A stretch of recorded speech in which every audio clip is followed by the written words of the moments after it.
बस जिससे आए करने को तप बैठ गई है। श्राप न पूरा होने पाए ऋषि मुनियों के कहे वचन पर, सुना कभी ना खाली जाए समय का पहिया धीरे धीरे। देखो भक्तों चलता जाए, आ गया है वो समय भी आखिर, नहीं किसी से टाला जाए। जब भस्मासुर दानव ने लिया भोले से वरदान ये पाए, हाथ घुमा दूं जिसके सर पे भस्म वहीं पर वो हो जाए, हाथ घुमा दूं जिसके सर पे।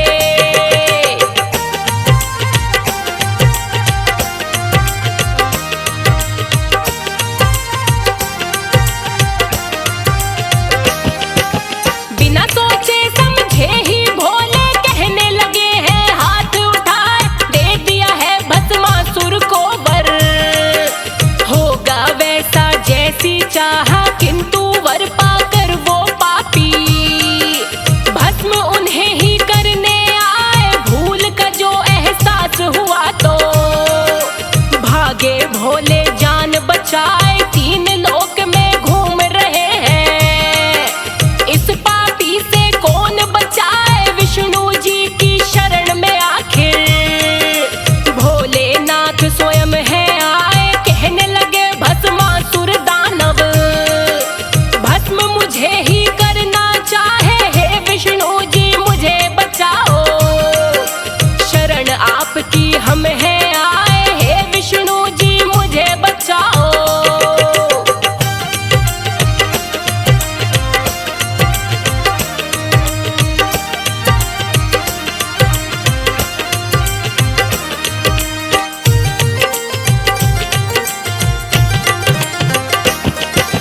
भोलेनाथ का हाल देखकर पहले विष्णु जी मुस्काए, बिन सोचे समझे ही दिया वर।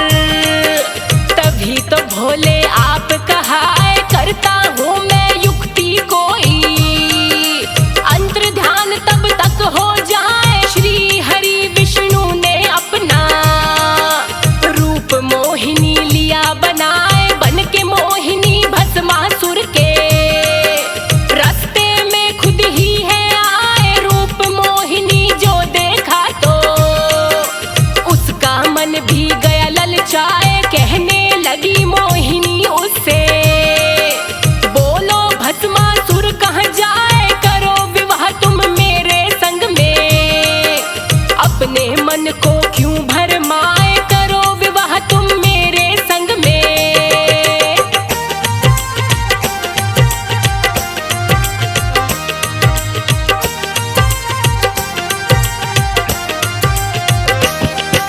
मोहिनी की मीठी बातों में भस्मासुर भी गया है आए, बोली मोहिनी खुशी मिलन की, आओ हम नाचे और गाए। कहने लगा है भस्मासुर फिर, करना नृत्य हमें ना आए। बोली मोहिनी नाचूं जैसे, आप भी वैसे नाचते जाए। नाचते नाचते मोहिनी ने दिया अपने सर पर हाथ घुमाए, अनुसरण किया भस्मासुर ने, पापी भस्म वहीं हो जाए। विष्णु जी ने भोलेनाथ को भस्मासुर से लिया बचा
यहाँ पे आए बोले श्राप है अंजना माँ को, बिंदु दान उन्हें किया जाए, ऋषि गौतम ने श्राप दिया है।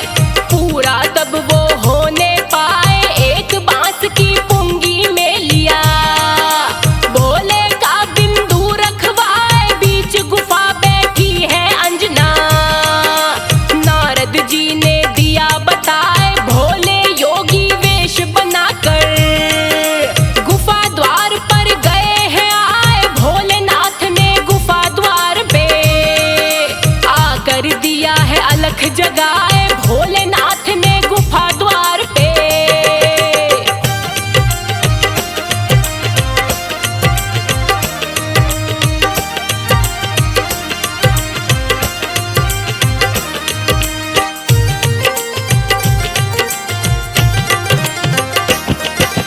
गुफा में बैठी सुने अंजना, एक जोगी रहा अलख जगाए, बोली बाबा श्राप हमें है, भिक्षा देने हम ना आए। भोलेनाथ उनसे ये बोले, भिक्षा दीक्षा कुछ ना चाहे, हमें तो प्यास लगी है देवी, थोड़ा सा जल दियो पिलाए, उससे पहले मंत्र भी देंगे, छिद्र से लो तुम कान लगाए, जल तो बाद में हम पिएंगे, पहले तुम्हें मंत्र दे जाए। इतना सुनकर अंजना ने लिया, कान छिद्र के पास लगाए, फूंक दिया बिंदु भोले ने, पवन के जरिए गर्भ में जाए, फूंक दिया बिंदु भोले ने।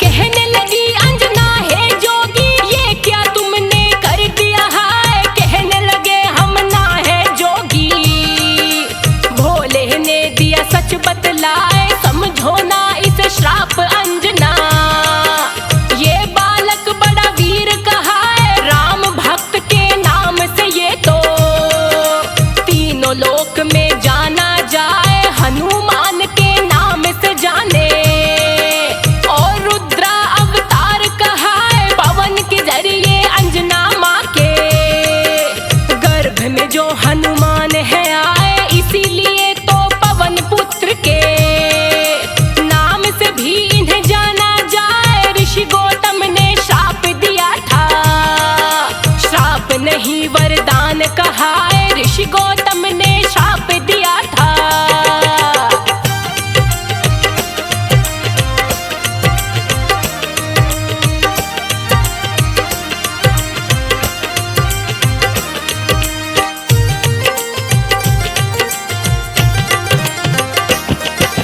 जन्म हुआ जो बजरंगी का, जैसा भोले दिया बताए, बड़े ही बलशाली बालक है, अंजना माता देख हर्षाए, एक दिन देखा है सूरज को, उनका मन है गया ललचाए, लाल लाल फल लटक रहा है, क्यों ना भूख मिटाई जाए, उड़कर पहुंच गए हैं झट से, मुख में सूरज लिया दबाए, फिर तो घोर अंधकार हो गया, देवी देवता सब घबराए, सूर्य देव कहाँ लुप्त हो गए,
सूरज बाहर ना आए, मूर्छित हो हनुमान गिरे हैं।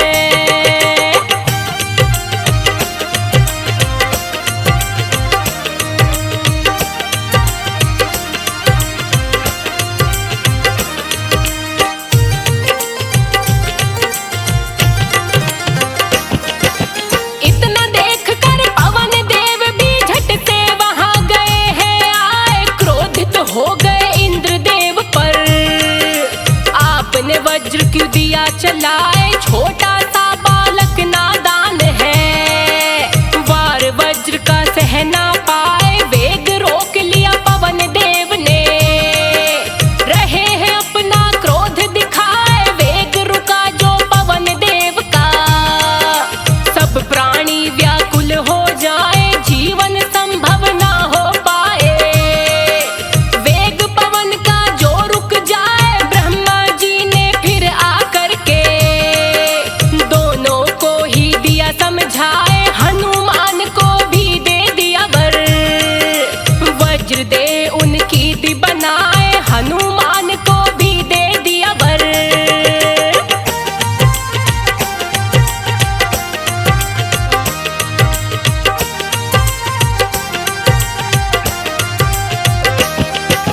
खुद रुद्रा अवतार है बजरंग, और कुछ वर ब्रह्मा से पाए। सब देवों ने दिया उनको वर, शक्ति और भी बढ़ती जाए। एक दिन खेलते खेलते वो तो ऋषियों के आश्रम में आए, यहाँ वहाँ करे उछल कूद और कभी हवा में उड़ते जाए। ऋषि मूक के पुत्र देख कर इन्हें उछलता डर ही जाए, जान बूझ कर हनुमान फिर उनको और डराते जाए। रोते रोते अपने पिता के पास में बालक गए हैं आए, बोले वानर बड़ा ही उद्दंड, जान बूझ कर हमें डराए। बोले वानर बड़ा ही उद्दंड।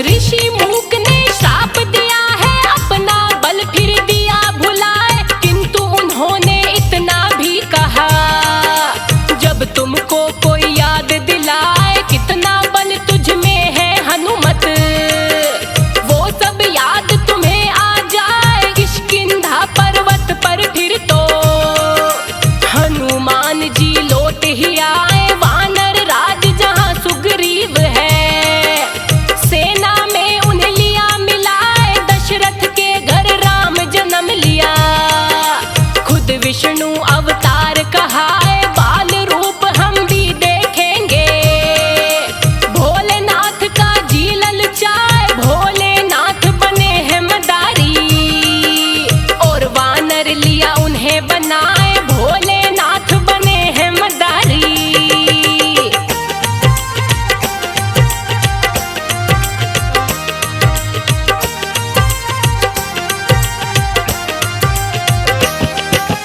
आए दोनों अयोध्या नगरी, गली गली में खेल दिखाए। बड़ा ही अजब मदारी आया, जो वानर का खेल दिखाए। चलते चलते चर्चा ये तो राजमहल में गई है आए, कहने लगे हैं श्री राम भी हम भी खेल देखना चाहें। दिया संदेशा भोलेनाथ को, झट से वो महलों में आए। बजे डुगडुगी नाचे वानर, राम देख कर बड़े हर्षाए। खेल दिखाकर चले मदारी, झोला कांधे लिया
शिव का धनुष उठाए प्रत्यंचा जो लगे चढ़ाने। टूट के दो टुकड़े हो जाए माँ सीता ने श्री राम को। वरमाला है दी पहनाए लखन भरत और शत्रुघ्न का। जनकपुरी में हुआ विवाह अपनी अपनी पत्नियों के संग। लौट के सभी अयोध्या आए अपनी अपनी पत्नियों के संग।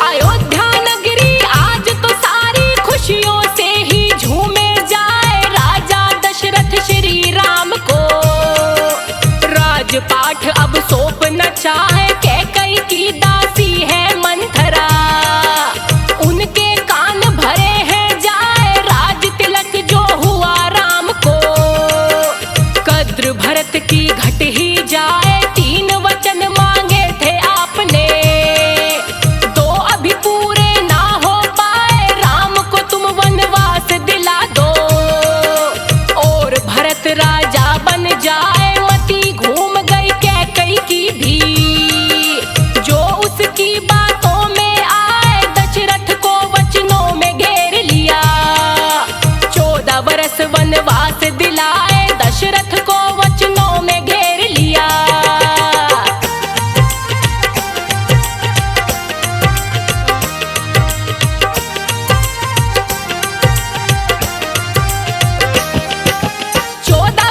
वनवास को फिर तो राम लखन और सीता आए। पुत्र विरह में दशरथ ने भी तड़प के अपने प्राण गंवाए। आज वो वन वन भटक रहे हैं जो सारा संसार चलाए। पंचवटी में आकर के फिर एक कुटिया है ली बनाए। शूर्पणखा रावण की बहना लाल के पास में भेजी। उसका जादू ना चल पाए। नाक कान दिए काट लखन ने। नकटी बूची दी है बनाए। रावण ने फिर प्रतिशोध में माँ सीता को लिया उठाए। रावण ने फिर प्रतिशोध में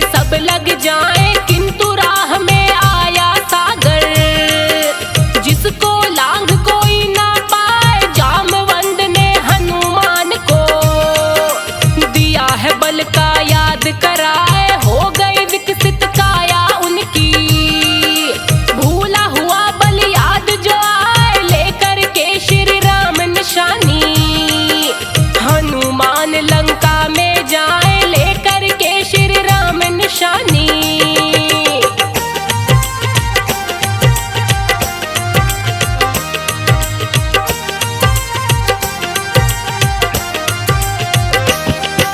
अशोक वाटिका बैठी माता जिन्हें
बचाए, तेरे सिवा हनुमान कोई ना ऐसा काम कठिन कर पाए। संजीवन लेकर के आओ, लक्ष्मण के लो प्राण बचाए, संजीवन लेकर के आओ।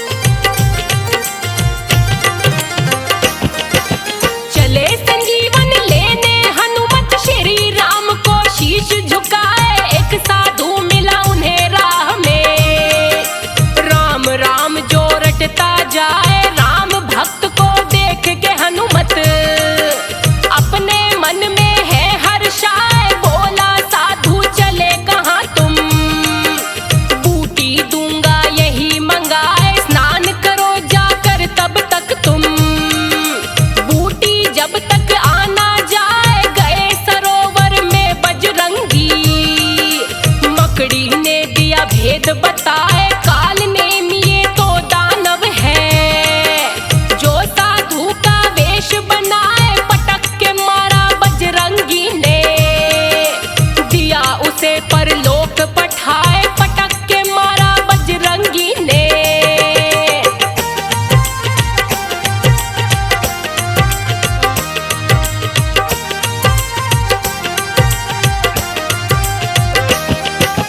काल नेमी को मार के हनुमत द्रोणगिरि पर्वत पर आए। सारा पर्वत जगमग करता, बूटी वो पहचान न पाए। श्री राम जप कर हनुमत ने, पर्वत को ही लिया उठाए। उड़े है जलता पर्वत लेकर, अयोध्या के ऊपर जो आए। सोचा भरत ने दानव कोई, पर्वत लिए कहाँ ये जाए। बाण खींच कर मारा उनको, और धरा पर दिया गिराए। हाय राम कह कर के गिरे जब, भरत बड़े ही रहे पछताए। हनुमान ने लंका युद्ध का दिया है सारा हाल बताए। हनुमान ने लंका युद्ध का।